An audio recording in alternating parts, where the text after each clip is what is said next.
Welcome to Behind Every Employer, where leaders in business and education from across the country share solutions for sourcing, training, and growing frontline talent to create the workforce of tomorrow. This broadcast is brought to you by the Coalition on Adult Basic Education. To learn more, check us out at www.coabe.org or any of your favorite podcast sites. Now, here are your hosts, Anson Green and Jeffrey Abramowitz. Hello there, Anson. How are you? Hey, how's it going? Another episode of Behind Every Employer. It's going well. How are you? That's doing great. Well, I tell you what, I've been really enjoying these episodes we've been doing on AI, and getting a lot of good feedback on those and getting requests by other people that want to kind of talk about what they're doing too. So we could be continuing the series. I'm really happy and thrilled with the guest we have today, Adam Leonard. Adam and I go back to like 2022 or 2003. I can't even go Wow. back that far in my mind. You were a Because we both teenager worked back at the, then. yeah, exactly. And we were at the Texas Workforce Commission together, and uh, I want to tell you a little bit about what he does over there, but my little anecdote here will tell you what he does too. So his desk, he had a cubicle, and I had a cubicle on another floor. My boss was sitting near him though, so I was always walking by Adam's desk. Didn't know who he was, and this is 2003 or so. So the days when you had two monitors, that was just crazy back then. You had one monitor, and it was a little tiny one. Um, and so my boss was like, "Oh, this guy, he does data over here, and whatever." And I remember thinking, "Oh, this guy must do data," because Adam in 2003 had three monitors, and I always remembered that because it was like, "This is ridiculous, man! Three monitors, I can't even get two." So Adam is just something else. He's the chief analytics officer at the Texas Workforce Commission, and a self-described data evangelist. This guy has taught me so much about the power of data. The Workforce Commission, has a wide variety of programs, including state child care program, all these different workforce programs, apprenticeship, adult education, unemployment insurance. And so Adam has always had this very expansive view of data, and he's bringing that AI, tsunami that's out there into the data world for us today. And no better person positioned to do that, because he's always been focused on like using data, which he thinks is like the best trapped resource that's out there in our systems, and use it to really help employers, individuals, families, communities achieve economic prosperity. Adam sits on all kinds of councils, educational councils, workforce development councils, state agency councils, Bill and Melinda Gates Foundation. And he's really recently, like I mentioned, turned his focus to artificial intelligence as it relates to kind of ethics and bias and standards to help really better serve employers, individuals, families, and communities. And that's why we got him on today, because we've had Priyanka Sharma, then we had Vi Haas, then we had Rachel Riggs, all talking about AI in the last three episodes. But they all had, of course, coming out of an educational space, an educational kind of gloss on the topic. Adam's coming in with some education, of course, and he's going to talk about that today, but a really strong workforce development, large data, and employer, like how will employers kind of receive and benefit from AI for what employers do. We're going to talk about that.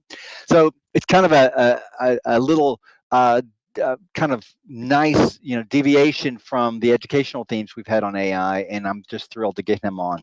I love it. Let's get to it. Let's bring him right Yeah. on. There you go. All Hey, right. Adam. There's the man. Adam from Texas. His what's your LinkedIn, Adam? It's LinkedIn / Adam Adam from Texas or something. I love your LinkedIn. What is it? Yeah, it's LinkedIn /IN/ or LN / Adam from Texas. Yeah. All right. Now you have his LinkedIn, so everybody listening can kind of plug into Adam right there and then. But let's begin with just some background on you, Adam. Tell us a little bit about yourself and what you do for the state of Texas. Sure. So I am the agency's chief analytics officer, as you noted, and what that basically means is that I have responsibility around trying to not only help TWC and work with its data to the betterment of those we serve, and to improving our operations more broadly, but also to try to foster a data culture, to help others begin to see the power of data. Because I can sit in my corner with my gurus and come up with cool ideas, but ultimately, and this is going to be a theme today, for me at least, is if you're not focused on the business process or the business problem you're trying to solve, you're not doing it right. And so Right. we need that kind of partnership across the data people, the AI people, the IT people, and the business areas, right? That's the only reason Yes. why the enterprise exists. Right. I love that. Great background to set us up on this generative AI topic. So we're gonna, like we mentioned in the lead in here, look at the generative AI topic we've had on several episodes, but this workforce lens. And I wanted to first kind of hear your story of like when you first started learning about it. What was your immediate reaction as it related to work or data management or what you do? Because I think it's going to be different. I look at it probably from an education and training lens. You saw the potential probably in a different way immediately. Talk to us a little bit about that.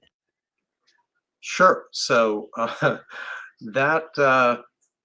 so the first thing is that I come to this with I've been very interested in technology for a long time. Like me, Mhm. just playing around with and keeping up with what's happening in industry, what's happening with research, and all of these kinds of things.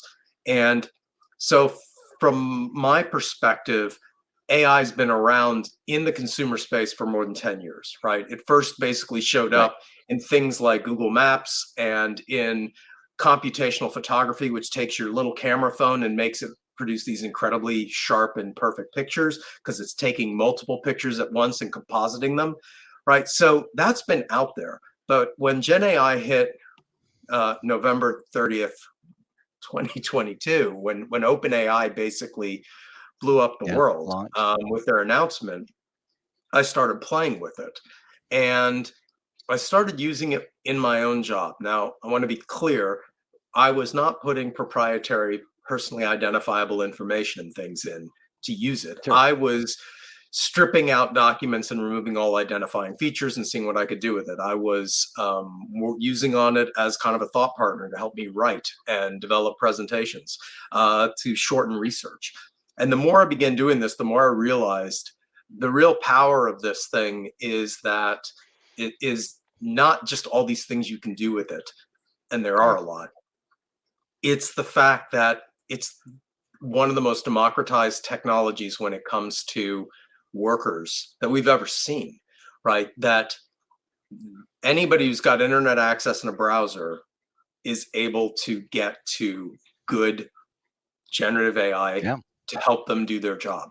And so that means that long before the organizations knew what was going on, there were people who were using this to change their jobs, change the way they do their work. Right. And so to me, that's fascinating because that's so different than most technologies, right? Most technologies require you to have some kind of infrastructure investment. You have to buy computers. When we first brought computers into the workplace, those cost money. That takes time to get them, right? Then we had networking. Okay, well, now you got to run wires all over the building, right? Right. Broadband in your home. All of these things, there was a steadier integration of these things into our lives. So the speed of change was linear, but with generative AI and AI more broadly, it's closer to an exponential change rate, which means that instead of it just kind of going up at a nice angle, it goes up at an angle and it curves at the same time. Right. That's the speed of change. And so I began thinking about, okay, well, what does this mean for the labor market, right? What does this Yeah. mean for all the workers who are out there, not just doing their current jobs, but let's be honest, there's always creative disruption when there's new technologies introduced. Some of these people are going to need to find new jobs, get new skills, or maybe they keep their old job and skills, but they still, or old jobs, but they still need to upskill a little bit to be more effective. Yes. So that's really was the thing that the labor market information lens and the labor market implications were really the thing that I felt we needed to be focusing on at TWC. I love that. I love that, and I love this. I love this idea of the democratizing power of it, because it's so true. Because a search engine, Google, the internet, requires you to just retrieve information and then do your own synthesis. It's not a work, ally in helping you create and develop. And that is a whole different dimension that we just haven't really had that immediate access to. And like you said, that democratizing influence of like how you can use that to kind of immediately do something different in your job or find value in terms of efficiencies and stuff like that.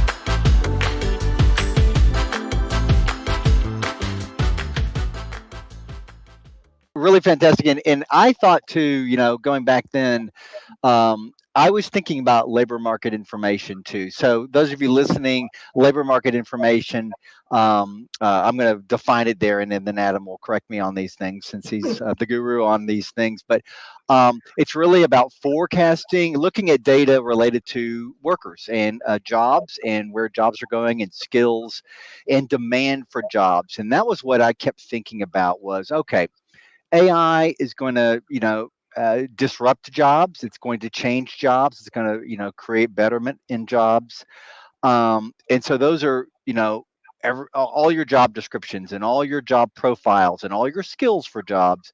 But it's also going to kind of really bring efficiencies that employers haven't realized, which changes labor demand and things like that. So I kept thinking, and in the field of labor market information, for those of you listening, has been just always backward looking with very old data. And I'm going to have Adam talk about that because it's data that's pulled from old systems and stuff and synthesized. And so anytime you're looking at a labor market, everything's several years old, which doesn't really help you in a fast changing world. Before we get into that topic, you said something when we were talking before the show that I really loved. And it was using this term instead of artificial intelligence, augmented intelligence or augmentative intelligence. What is that all about? Because it really intrigued me, and I love the idea because artificial does kind of have this effect on people when they hear it. So talk about the origin of that, or how did that come about, and what you think about that. Honestly, I'm not sure whether I heard that or and adopted it, or Yeah. I kind of coined it myself. There are a lot of people I'm sure have used it.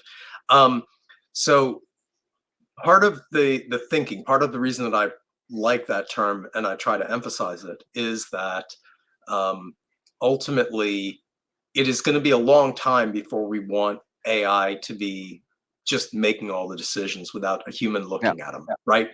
So we often talk about human in the loop. Those of you who are of a certain age may remember a movie called War Games, which popularized the notion of, hey, maybe you need a person in there instead of a computer driving everything, right? And so it's the same thing here. So what is this? And in my mind, what it is it's a mechanism to help humans make better decisions by having more information, more options to choose from, etc. So it's not intended to remove their own expertise and knowledge. It's intended to augment it, to better support that person in what they've been trying to do. I love it. And I mean, it almost kind of, in one word, kind of combines the, artificial and the generative pieces, because it's about the creation and the growth and the human element into it. So I really love that term. And when you said it, you didn't really even define it much, but it struck me, and then we talked about it a little bit. So I really love that, and it really gets me into the next question that I want to talk about, and is uh, kind of this data sources that businesses use. And again, when we're talking about businesses using data for labor market projections, like how many people do we need to hire in the next year, or where is our product market going, or where do we need to relocate or open up a new site or a new location, and is that a good place for all these different dimensions that feed into it? And so I wanted to kind of you do that on the kind of legacy side of things for years now, but now with AI coming in, I want you to talk about like how do you see that changing? Maybe it's not changing yet. I think it probably is, but how do you see what businesses can find value in with generative AI in terms of things like labor projections, skill demands? Talk to us a little bit about that. Sure. So let me just kind of start with my notion of AI and data, and that is that the world we live in today, being able to really analyze data takes a certain set of skills and knowledge, right, and experience. And so we talked about democratizing data. So imagine instead of having to have a person who knows regression and machine learning and all this stuff to do the work for you, you could create Right. high value data sets and make them available with an LLM interface so that Right. business staff, people who are involved in the mission part of the organization and not the support functions, that they're able to ask their own questions of the data. So in your example, where you talked about, where's the market going or what's happening in Yeah. this product line, it's like there are all these reports out there. You can Google them, or you can take your LLM and ask it a question and ask it to pull in kind of the consensus view on this matter, and just make sure that when you do, you tell it that you want the sources for all the information so you can make sure they're not hallucinations, because that's still a couple years away from being fully solved. But that really is a big piece of it to me, is that this idea, it makes everybody potentially a data analyst, Yeah. and able to leverage data for for their own purposes. Oh, I love it because, and it goes back to your democratization theme. Businesses that do that well are the big dog businesses that have the money and have the data people to develop those forecasts for the company. But your small, medium businesses, aren't probably even thinking about that. They're probably getting their information out of, reports they get at a chamber of commerce meeting or something, and maybe trying to do their best projections online. It's very hard to find and understand that data if you're a novice at it, or if you're just trying to search online. Um, so, in the previous episodes, we've been talking about prompting and stuff, but it's like simple prompting, like you said, you kind of gave us your example there of like, make sure you ask for the sources and stuff, because going back to your other example of like, you want to make sure the human element is in there and that you're checking this stuff.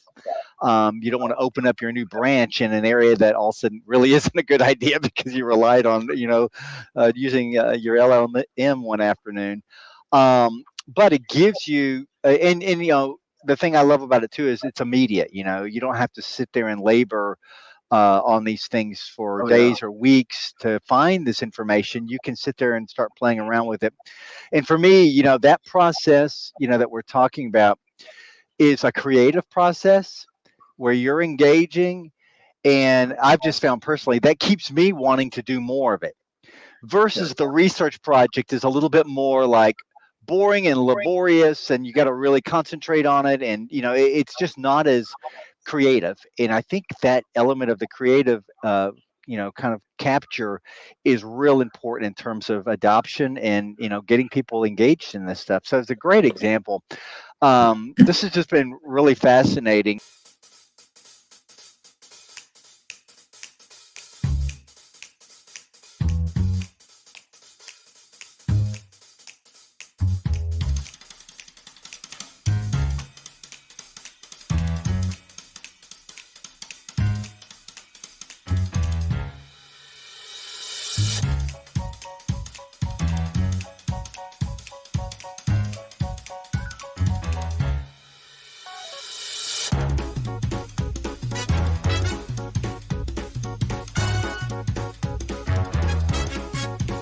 So you've mentioned kind of you're operating under this premise that jobs are going to rapidly change as AI is adopted. You know, the generative AI concept is adopted. That sounds like a lot of workers are going to be affected, and this is something that's had kind of a chilling influence, on the kind of excitement around it. I wouldn't say as much as some of the other stuff I do. I work in training folks in automation. You say the word automation, and people immediately think they're going to lose their job. It's much more complicated than that. Same with AI, though. People are worried about, like, is my job going to go away? What's happening? So, what are your thoughts about how the labor market can be improved to help people navigate this change, because it's impacting everybody. It's really Sure. going to be in everybody's job in terms of how AI is going to influence them. Yeah. So one of the things about me is I consume a lot of information and I only retain the concepts, right? Yeah. So I'm going to cite a couple basic concepts here. One is there have been a whole lot of estimates about, well, what's AI going to do the job, the workplace, Yeah. and they range from total meltdown to minor 12% or whatever it is. Yeah. So we don't really know what it's going to do. And part of the reason we don't know is because it's not going to be driven entirely by the top down, which is more predictable. It's going to be bottom up, right? And the best ideas are going to start to spread and be used. And then over time, that's a great point. Yeah. Jobs are going to change. And so where I think that what I think is going to be interesting is that if you talk to executives, they'll talk about, whether they expect layoffs or not due to AI. And their estimates are usually relatively low. And this has been going on now a little, for a couple of years. So they went back to employers and asked them again, not just do you expect it, but did you do it? And for the most part, the layoff part has been greatly lagging the prediction, right? So people thought it was going to happen and thought it was going to happen soon. And then it's like, it's not really happening yet. But we have to assume at some point it is going to happen. And even if it's not happening on a widespread basis, if it's your job, that's the only one that matters. So when I was thinking about these things, and I should say I use the word I a lot, but the reality is I have a community of people who I collaborate with, who are great thought partners and who teach me a lot. But in looking at this, I was trying to figure out, well, how are we going to do this? How are we going to help people rapidly make these kinds of changes? Because one thing about this country is that people don't want to have to go back to school, right? They don't want to have to go back to training until they absolutely have no choice. And I think that part of the reason for that is because education programs can be fairly long. They require quite a bit of money in some instances, depending on what type of education or training you're getting. So there's a lot of resistance to this. And I think that resistance is born out of, to some degree, or rather the concern about it comes in part because education still, not entirely, but largely operates on a fairly historic construct, right? Around the idea of a degree program or whatnot. Yes. And so the thing is that when jobs change, where we're going to see this first, in my opinion, is in the job postings that they put out there, right? So they are telling us, this is what I need. And when I say this job title, here are the tasks that the person's going to have to do. Here is the skill that I think is necessary to accomplish it, etc.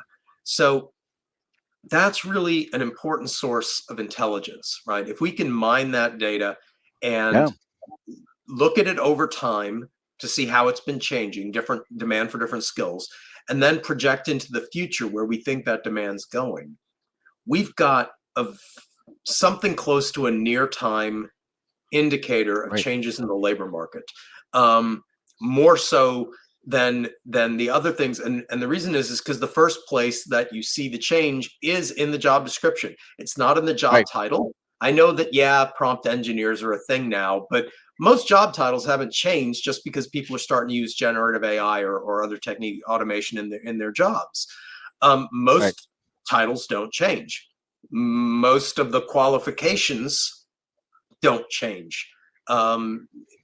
You don't tend to see the first changes at the credential level or in the job titles. You see it in the activities and skills associated with the job. So that's really important, because if your education and training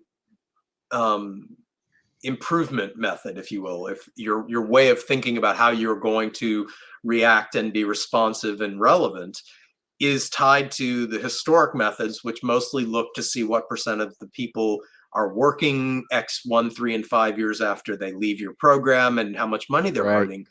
That's not enough information to know what you need to do if something's going wrong. Like if those numbers start to go down, you don't really know why. So you're 3 to 5 years in before you realize you have a problem, and you're not really quite sure what the problem is. And now you have to go out and figure out what the problem is, which may involve conversations with employers for really good organizations. But for others, it's going to be trying to get into the labor market information and doing kind of traditional academic survey work and such. But with skills, right? If we can pull this data and we can project forward and we can package it in such a way that it makes sense to job seekers or students, because ultimately they have to know what they should be studying in order to remain relevant and valuable in the workplace, and to educational institutions and training providers who can then modify their courses, right? So the difference is course, not credential. If you're going to change your whole program, it's going to take you that much longer. But if you just realize that you need to focus on a new skill, new emerging skill that seems to be in demand, there's a good chance you have an existing course that you could take and implement some changes, you know, put in 6 weeks on a different topic, maybe even change the entire thing from, you know, from your R data analytics class to a Python analytics class. But those kinds of things can happen within 1 to 2 semesters. And that is so much faster than the traditional feedback loop that we have in education. And so if jobs are going to change very fast and in a fairly unpredictable manner, because it is so democratized, then we desperately need a faster feedback loop to support what I call a skills-based ecosystem, right? A 3-corner solution where employers are able to articulate what they need and know what it looks like when a person applies, where the student/worker knows what to study and knows how to express what they have learned to an employer. And then, of course, the education group, making sure that they're aligning their what they are teaching with the demands of the labor market. Wow. So I gotta jump in here, because quite frankly, that's a lot. That's a lot. And I appreciate it, but it reminds me, we work with populations really marginalized. And what advice are you going to give to the frontline worker that's out there who's really worried he's going to be losing his job? And how can they stay ahead of the curve, which we know is coming? We see the ball, the pitcher's got it. It's clear. It's coming towards home plate. We know it's going to cross the plate at some point, but what advice are we going to give that frontline worker to stay ahead of the curve with all this so that they can stay on top of it? So I think that part of it is going to be that if we do AI right, it is going to be automating the mundane, and it is going to be freeing up capacity for what humans do well, right? Computers, for the most part, real accurate, right? Like you give it a process, it's going to be able to do it pretty well, probably more accurately than a human can on an, you know, on a over time. But humans, computers are not the best of collaborators, right? I know Gen AI can create this illusion that you're collaborating and can be kind of a thought partner of sorts, but no. The human values are what we can emphasize, right? So whether we are talking about communication, collaboration, and trying to empathize with the people that we're working with our customers, those are really incredible things. And those are skills that are fairly durable and widespread, you know, widely applicable. A friend of mine who is a thought partner of mine around AI. One of the things he talks about is that wouldn't it be amazing if we could take kind of the AI, some portion of the increase in productivity that we have in AI, and invest it in the care economy, right? The economy that helps people, whether it's through health, whether it is through education, whether it's through social services, but a way that we free up our time so that we can lift each other up. Right. And so I think that I mean, that's all very lofty stuff. I realize that, but ultimately we need to be thinking about what is it that makes humans good, or what humans are really valuable doing, and helping people develop talents in those spaces. And Right. the interesting thing about AI is that there have been several studies now that have looked at what are the impacts of giving a worker AI. So there was a great one, I believe MIT did it, where they were looking at call centers and they tested the successful closure rate of calls. So the number of calls you can close successfully in an hour. Yeah. And they tested people who had Gen AI, but that was like listening to the call and making recommendations. And then they had people doing it the old way, which is, whatever paper manual they had or screen manual. And what they found is that they were able to, those who had generative AI were able to close out far more per hour successfully. And what was really fascinating is that the positive impact helped the newer workers, right? So it helped your workers who didn't have Right. as much experience to become effective more quickly. And we all know that turnover costs. I don't care whether you're in business or you're in government or you're in the nonprofit sector or education, whatever it is, when you have a vacancy, it costs money, right? It takes time and trouble to get a person in. It takes more time and trouble to get them trained up to the point that they can be effective. With tools like this, we can shorten that cycle. And that should make it easier for people to move into positions, right? So we talked about the idea of improving people's skills, and that is definitely something that we should be trying to promote. And having people focus on gaining individual skills, which can be done more on the side, not going to school full time, taking on a ton of debt. But at the same time, focusing on supporting workers with tools that make them more effective immediately. And honestly, as a worker, I think that you want to be seen as good at your job. You want to have value. And so if technology can help you do that, maybe it's not something to be feared. Maybe it's something to be embraced. I love that, Jeff. I mean, Jeff, there's a great question because I'm in hearing Adam, I'm thinking, that kind of going from kind of the novice to the expert can be accelerated. And in his example there with the call center, the person that's been there 5 years has got all the tricks of the trade in their head of how they get things done quickly. It's going to take you a long time to ramp that up. But if AI can come in to a job like that or other jobs and accelerate that time for becoming effective, that's really helping the populations that we work with, most of the time, really, kind of cement themselves into the job, keep the job, and find some value in the job, rather than sit and bump their head, on the wall for 6 months trying to learn the ropes. So fantastic. Real quick, and Adam, yeah. Sorry, I was thinking about what you were saying. The other piece of this is that if generative AI and similar tools can onboard people more quickly and make them more effective, it also probably means that it can lower the barrier to entry to that job, right? Because maybe you don't need as much work experience and specific skills, because we have technology in place that's purpose built to help support that. And so there may be more opportunities as a result of this for jobs that today some workers wouldn't be qualified for. Yeah. Oh, I love that. Fantastic.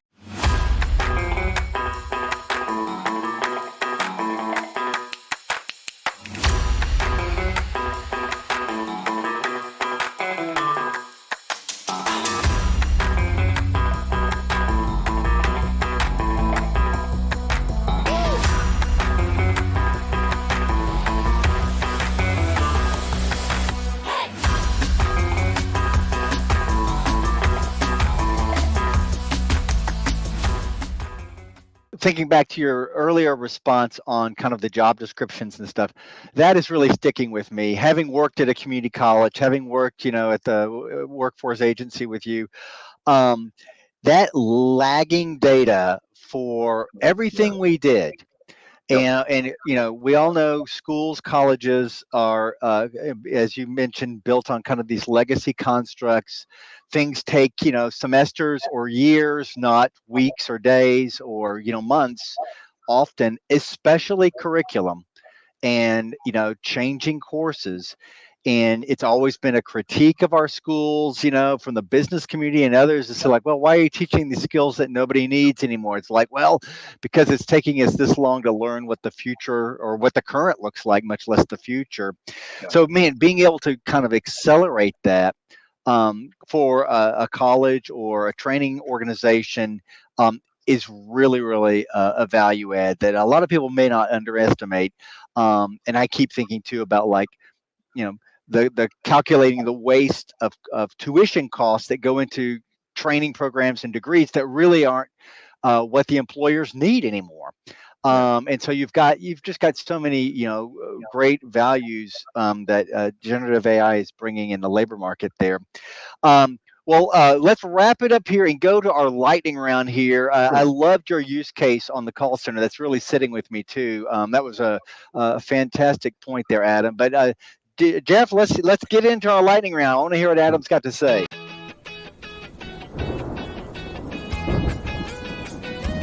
You've been listening to Behind Every Employer with Anson Green and Jeffrey Abramowitz. It's one thing to talk the talk, but in the lightning round, which is coming up, we walk the walk with action steps. You can listen to Behind Every Employer podcast on YouTube, Spotify, or find us on your favorite podcast vendor. All right, we're back with lightning round. All right, I can't wait to hear this one. I'll go first, actually, and just kind of carry on my, earlier thought. My charge to listeners here, whether they're employers, whether they're colleges, training providers, adult education, is when you're thinking about curriculum and thinking about, teaching to a job description, really think differently about how to get there next time you do this. A lot of times we've got our kind of standard process of how we go in and annually update what we're going to teach in the course next year. All of a sudden we're 2 years out already. Really see if you can get your team that works on these things. If you're at a college, you've got a curriculum committee. And you're probably looking at, state labor market data and other things to kind of say, like, how many courses do we need or what do we need to cut? A lot of times colleges cut courses because they're no longer in demand. Use AI to do that. Find out what's going on in that space for college curriculum development or educational curriculum development, because I think that is such a value add. And it brings so much to the student because they're going to be getting much more closer to being in real time with what the employers are going to be looking for when they go apply for jobs after that training or education course. So, Jeff, what do you got? And then we'll get over to round the horn to Adam. So I have two. The one, it reminds me of an old video that I saw recently with a lawnmower, and people were amazed at the first gas lawnmower. They just looked at it and they were amazed, like this thing could mow the lawn. And, they stood back, they were all afraid of it. And then they started doing it and they realized, oh my God, this can make my job so much easier. And now I can do that lawn and have my beer in the backyard in half the time or a third of the time. So I would say, if you think of AI, you need to jump on the bandwagon now, and you need to think about how you can start really learning about it, testing the waters, download some apps, see what it's like to actually use AI, and try to set the stage for the future today, and not wait till it comes to your employer and you're really trying to you're behind the 8 ball. So really, that's the first thing. The second one is a shameless plug, which is at CoAbe, which sponsors this podcast. We have Educate and Elevate America has a pledge going on right now. I'm asking everybody, please just go onto the website and click on it. It's just 10 It's 10 simple sayings that we're asking you to take a pledge to on how important adult literacy is in our country. And we're trying to get 1 million signatures on this so that we can show our country how important it is in all different things, from ESL learning to workforce development and its impact on education. So please get on COA website and take the pledge. It's real simple to do. And I love it. I love it. Yeah. Yeah. What do you got, Adam? Yeah. So let's hear it, Adam. Oh, great. So I think that to kind of go back to a theme, the idea of democratizing data, right? But it's more than just data now. This is such a democratized technology. There are so many opportunities for people to use it, whether it is in the education side, whether it's in the working side, whether it's, employers trying to put things in place. But what's fascinating about this to me is that I think the adoption rate is not going to look like it has in the past for technologies. And what I mean is, I'm going to use government as the example, right? Government is hopelessly behind in many technology modernization efforts. There are many mainframe-based COBOL programs still out there that are running major enterprises. So there is a somewhat deserved reputation about that. But with generative AI, what I'm really seeing, and other forms of AI, so like think machine learning and using that to improve your service delivery and who you prioritize to work with, et cetera. I'm really seeing that the gap between the leading edge and the lagging edge is shortening, right? So I feel like, it's William Gibson once said that the future is already here. It's just not evenly distributed, right? That's the same thing that we're talking about here. Only there, the even distribution historically has been about kind of the sectors, right? Government lags and businesses on the front line. Well, here, that leading lagging thing is now not tied by, it's not tied to industries or sectors. It really kind of comes down to the organizations and their desire for change and what they can do forward. And I think this is so empowering for us, and it really creates an opportunity to deliver so much more value and effectiveness, and kind of put together some of those close enough for government work jokes that some agencies deserve. Awesome. Well, it's fantastic. Thank you so much, Adam. Hey, everybody listening, first off, Adam's got me fired up to really be thinking about AI in some different ways than we've been talking about on the podcast.